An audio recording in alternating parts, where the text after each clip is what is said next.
বন্ধুরা, সবজি দিয়ে তো অনেক রেসিপি করেছি, আজকে এই ম্যাগি দিয়েই রেসিপিটা করব। রেসিপিটা বানানোর জন্য আমি 2 প্যাকেট ম্যাগি নিয়ে নিয়েছি আর এখানে 2টো ডিম নিয়ে নিয়েছি। জলটা আমার গরম হয়ে গেছে, এবার ম্যাগিটা দিয়ে দেব। ম্যাগিটা সেদ্ধ হয়ে গেছে, এবার নামিয়ে নেব। এবার ম্যাগিটা বাটির ভিতরে ঢেলে নেব। এবার ডিম দুটোকে দিয়ে দেব।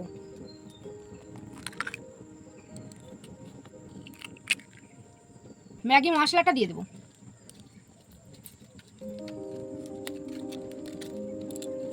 ভালো করে এবার এটাকে মিশিয়ে নেব। ডিম দিয়ে আর ম্যাগি মশলা দিয়ে ভালো করে মিশিয়ে নিয়েছি। এবার কড়াইটা গরম হয়ে গেছে, তেল দিয়ে দেব। তোমরা চাইলে এটা সাদা তেল দিয়েও করতে পারো। হালকা তাপে এবার এটাকে ভাজতে হবে। উপর দিয়ে কয়েকটা কাঁচা লঙ্কার কুচি দিয়ে দেবো। এটাকে এবার হালকা করে উল্টে দিতে হবে।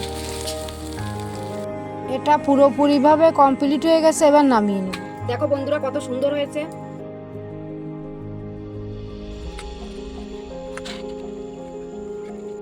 দেখো বন্ধুরা, ভিতরটাও কত সুন্দর হয়েছে। এটাকে সস দিয়ে খেতে হবে। বন্ধুরা, দারুণ হয়েছে খেতে। তোমরাও এভাবে বানিয়ে খেয়ে দেখবে, খুব সুন্দর।